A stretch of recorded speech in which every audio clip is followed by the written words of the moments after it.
It doesn't have to be like war veteran or car accident or severe abuse kind of trauma. It can be very simple, subtle kinds of trauma that bring on shame that gets in the way of being one's true self and connecting with others. Welcome to Beyond Theory, a podcast powered by Meadows Behavioral Healthcare that brings you in-depth conversations with firsthand insights from the front lines of mental health and addiction recovery. I'm Dominic Lawson. Eye contact can communicate a lot when trying to engage with someone. Honesty, interest, and respect come to mind. Mark Baumgartner, Executive Director of MBH Connect at Meadows Behavioral Healthcare, says that this is one of the tools he and his team use when meeting with patients online. But what other tools can be of use when providing the best treatment possible remotely? Let's get out of the abstract and see how this applies in the real world. It's time to go beyond theory. Well, hi there. My name's Mark Baumgartner, and I'm currently the Executive Director for Virtual Intensive Outpatient Services at the Meadows Behavioral Health. And I am just absolutely thrilled to be a part of the team in the Meadows mission. I've always admired the Meadows and the mission and work that occurs with patients and the high standard of care. I joined in March of this year. The Meadows already had virtual IOP services being delivered since COVID started, but has an intention to expand accessibility to the Meadows model and care to folks who might not be able to travel to Arizona for it, or who are geographically distant, same thing, or prefer the privacy and convenience of doing it from home versus having to travel to a in-person location. Both approaches are effective. My history as a person working in this field is really, it starts back as a kid. My second family growing up was going to camp in northern Minnesota. And it was a YMCA camp. And I went there as a kid with my family, then as an individual camper, and then worked as staff. So it wasn't really a surprise when I went to college. And as I tried to figure out how I can graduate the soonest, put together a psychology major with a minor in forest recreation, which is like being outside with people in the woods. Anyway, I got started working in mental health and at treatment centers then. 30 years ago, I finished graduate school in East Texas at Stephen F. Austin State University, and had the great fortune to get on the staff at Sierra Tucson in Tucson, Arizona. And that program was attempting to mimic and did a pretty good job of the Meadows model of PMLity in terms of their approach to treatment and care. So I learned a tremendous amount there, and that was one of the richest times in my career. But I left after about 5 years and worked in Texas for the Department of Juvenile Justice, helping oversee mental health and substance use disorder treatment services to youth that were in the state's custody in Texas. And then longed to be back on a campus in treatment kind of environment, more like Sierra Tucson had. So I had the opportunity to go to the Betty Ford Center and was there for almost 19 years. Started as a counselor, lead counselor, clinical director on the main campus. We merged with Hazelden Foundation to become Hazelden Betty Ford Foundation, and opened a West Los Angeles outpatient program. Did that for about a year, and then was in the role of executive director at Betty Ford Center in Rancho Mirage.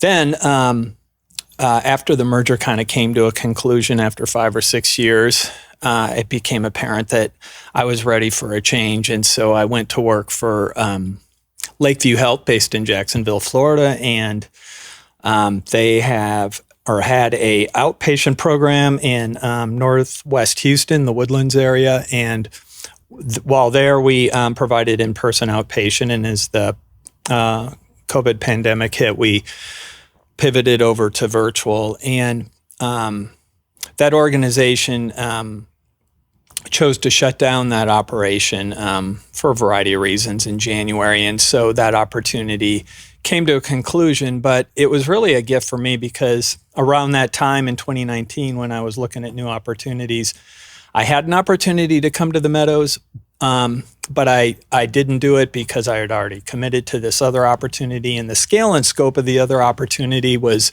a change I wanted to do versus a big residential program working with a smaller team doing outpatient. So,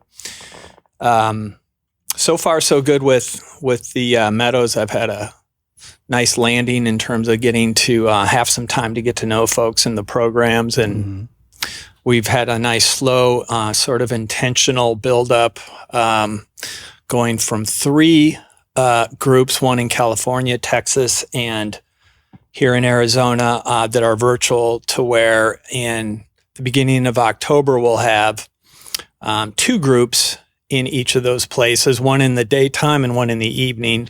And then we're looking to expand into Nevada and Colorado in September, October. So the goal is we just want to be in as many states as possible so that folks can access the Meadows model. Of course.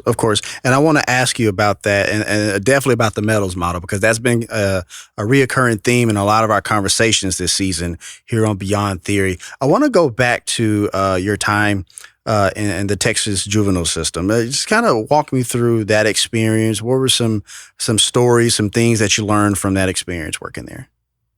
That was an interesting experience because all the facilities, so it's based in Austin, like all state government, and it is state government. But all the facilities are in rural places.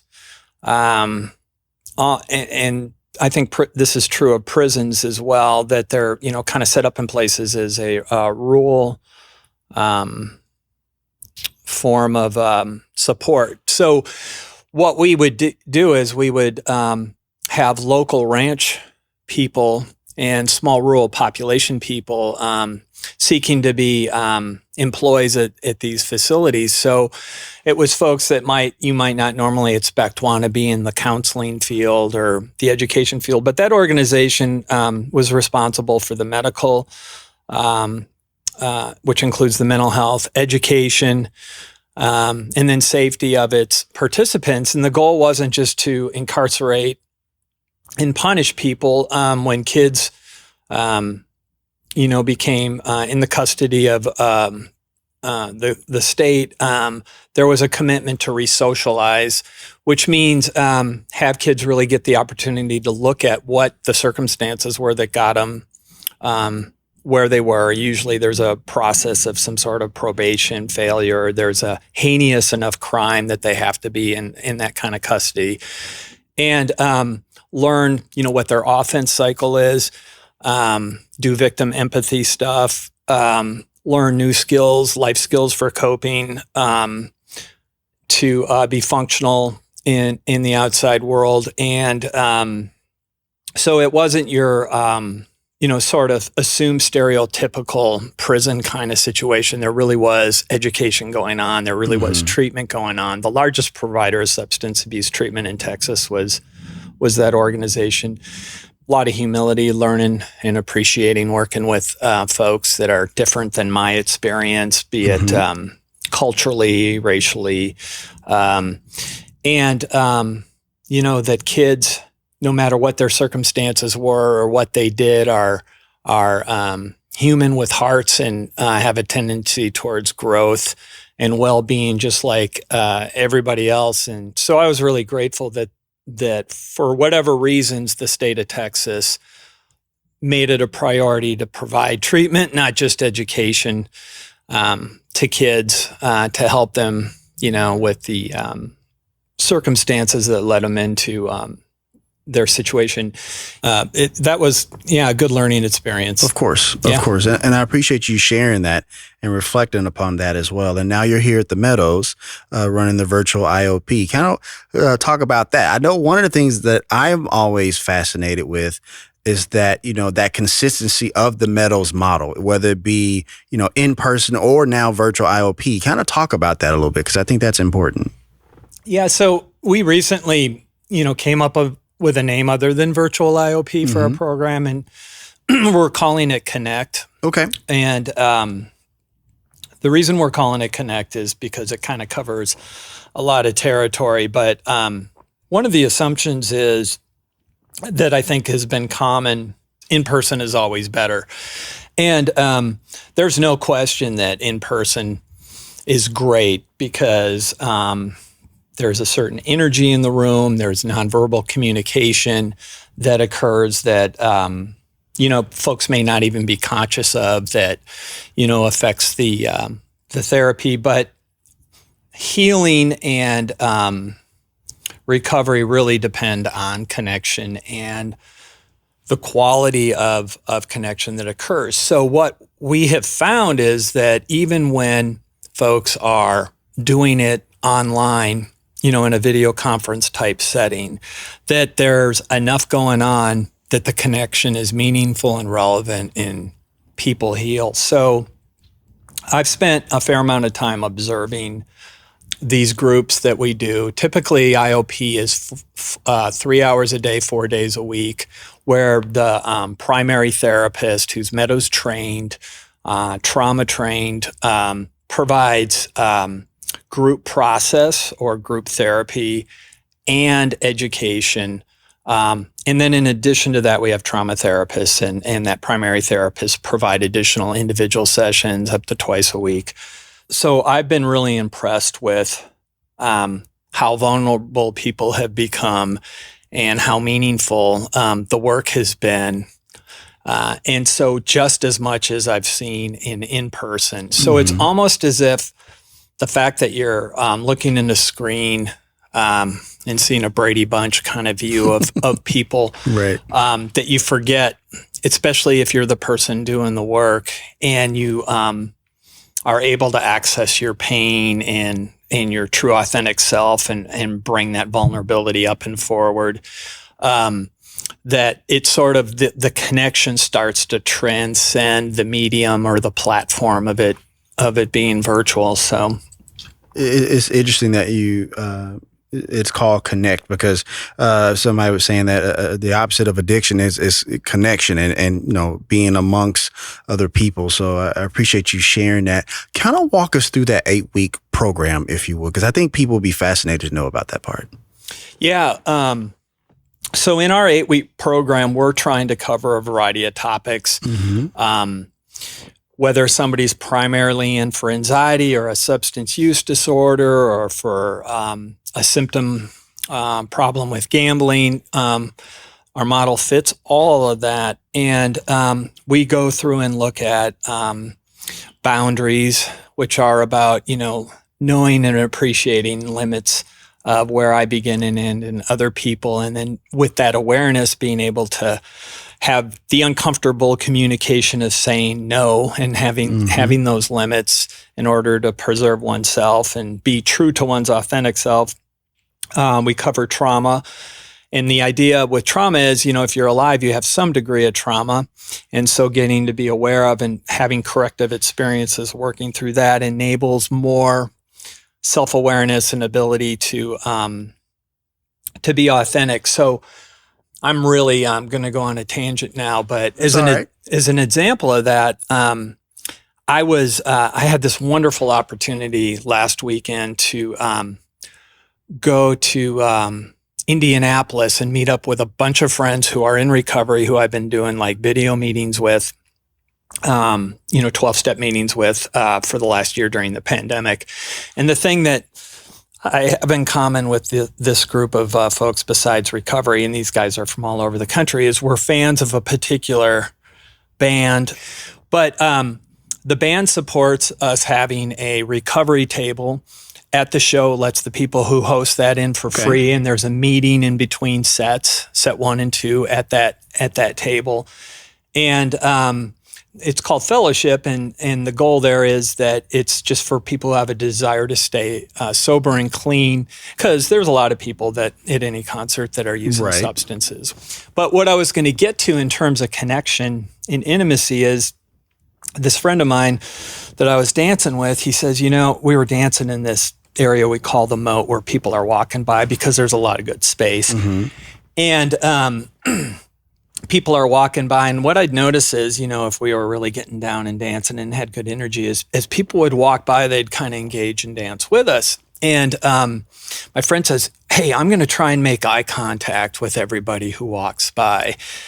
And I thought, oh, that's really a cool exercise, And so I started doing that, and then there would be even more engagement and smiles. And so you and I are making eye contact right now, but I just started thinking about eye contact in general and, that's intimacy when eye contact occurs. So we can do that on VIOP. We do that in group. But when eye contact's going on, it's a different thing than when it's not going on. Right. And I thought, well, what gets in the way of people having eye contact? And it's probably the feeling of shame. It could be other things too, for sure, anxiety or being preoccupied. But why am I looking down instead of up at people as I proceed? And what causes shame? Well, a lot of times, it's ideas of I'm not worthy. It's a feeling. And so where does that come from? Well, it comes from experiences that I've internalized that are painful. It can come from loss, trauma. Right. And so it's interesting in that when we're doing sort of revisiting trauma that people have had, and, it doesn't have to be like, war veteran or car accident or severe abuse kind of trauma. It can be very simple, subtle kinds of trauma that bring on shame that gets in the way of being one's true self and connecting with others. When we provide those opportunities for people to go there and become self-aware about that and share that information, that's a corrective experience. And then that shame is lifted. My secrets have been shared that I was holding in. And I even had secrets I wasn't aware of that I had that I was holding in that I've let out. And now I'm able to connect more. And again, that connection with others increases the quality of life. So I was engaging in that experiment with my friend who was also dancing around there. And I told him later, that was a really cool thing to do. So now I'm walking around more conscious about how is my eye contact going, because if I'm not making eye contact with folks, that might be a good indicator that, something may be going on. So anyway, we cover trauma in the curriculum. We cover boundaries. We cover, what is addiction, and even people with primary anxiety or depression need to look at the substance use stuff to be educated about it. And we ask folks who have a primary mental health situation other than use of substances to abstain from using substances during our outpatient program, so they can just really examine their relationship with it, temporarily, to not drink or use if that's something they do. So we cover that and provide education around that. But what the 8 weeks enables us to do is to have enough time to dig in and have the opportunity for healing that we might not have if it were only 3 weeks or, 12 sessions. So, and that's really an important thing because while we want people to have individualized care and lengths of stay and treatment can vary, and sometimes that's based solely on medical acuity. Of course. It's not necessarily based on what somebody needs. So having the 8 weeks really enables us to kind of get to a certain place to really examine things and heal versus just manage the symptoms. So we want to start a lifestyle of recovery and abstinence and connecting with other people in some new ways. But we want to also dig in and address the stuff that was sort of driving the symptoms of drinking or using or, self-defeating relationships or what other behavior is troubling that's out of one's values, that's been a repeated pattern and is out of control. So we want to really hit both. So that's why we go 8 weeks. Got you. But here's the thing on Sure. curriculum too is, yes, it's 8 weeks long and there's a theme each week and there's education that happens with that theme. And then there's assignments related to the theme that people do in any given week. And that's how we can make the 3 hours 4 times a week really meaningful because there's a little bit of homework. But one can come in at any time in the 8 week cycle and it's appropriate. So I might be at week 7 which is looking at recovery management, which is another topic that we look at. And that's the idea of me being responsible for my own recovery and self-sufficient and working with others in the sort of the continuing care long term. I might be able to start there even my first week, and that's no problem. It's not contraindicated. So you don't have to come in at week one. It's just organized into 8 weeks where you can start anywhere. I wanted to ask you some about the success stories you've been experiencing with Connect. Kind of share some of those or one of those. It's totally up to you. Well, I see more emails and hear stories about patients who are completing the program successfully, and we celebrate that as staff when that happens.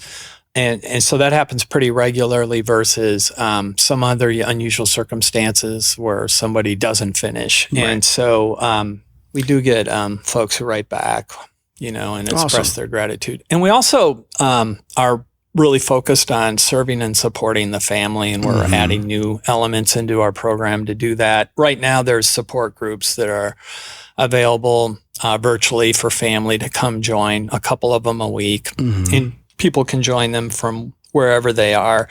But we're going to even be doing more virtual family therapy, and we're looking at providing coaching, peer coaching, in addition to our therapists for families as well as patients to help them attend to the gaps that may be occurring in their getting sober. Of course. And, as we kind of wrap up our session here on Beyond Theory, just want to say thank you so much, Mark, for coming on the show. And you mentioned, that, you like live music and stuff like that, the band Fish and things of that nature. I saw that in my prep as well. I also noticed you like to go mountain biking. As well. I imagine that's something that you do for your mental health and stuff like that. What are some other things that you do? Not a whole lot. I'm a dad, and so parenting takes some time. Of course. And is full of challenges. Yeah, and, twins, right? Yep, twins, 13-year-old. Yeah, really. I just recently moved here, so kind of getting the nest going and all the things that come with that. So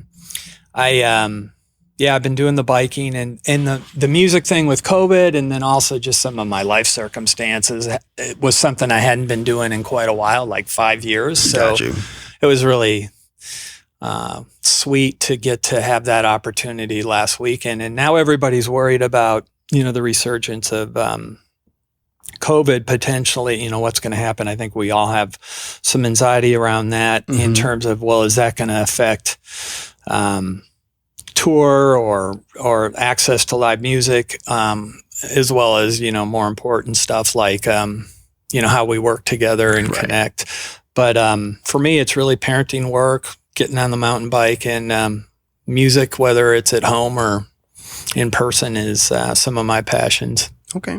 Well, Mark, lastly, we have a lot of inspiring clinicians and people who want to, who have gone through recovery and want to become therapists themselves and things of that nature. If you could share with them a book, a resource, or something like that, I'd be greatly appreciative. I'd be amiss not to mention any of Pia Melody's books because I think the model's unique. Right. And it's been around 40 years. And it's informed. Our practice of it is informed by all our senior fellows. We have 13 senior fellows, that are topic experts in the field of healing and mental health. So any of her books, I would say, follow your heart in terms of what you're interested in, and do your own work in terms of becoming more in touch with your authentic self and your own self-awareness, and then find a place to go and learn, post-school. Like one of the things Meadows does real well in Arizona is have an internship program where you can really get in there and experience everything personally as well as professionally in terms of the model and the healing and care and delivery of service and treatment. We're working on sort of a Meadows training program that's comprehensive, that would be long-term, that would incorporate all the knowledge of our fellows in the model beyond our post-induction therapy training, which is a 5-day training that people do to learn PMLity's model, but just, continue to follow your heart and what you're interested in, and those opportunities to grow and learn more are gonna, they're gonna come in front of you.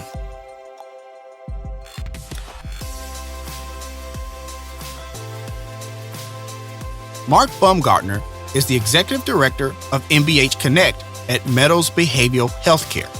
His clinical and leadership career spans more than 3 decades, and he has a broad range of experience on the substance use disorder and mental health continuum. Find out more about his work at themeadowsiop.com/locations/virtual IOP. Beyond Theory is produced and hosted by me, Dominic Lawson. You can discover more, including videos of some of our conversations, at beyondtheory.com. Finally, thank you for listening, and I hope you join us next time for another episode of Beyond Theory.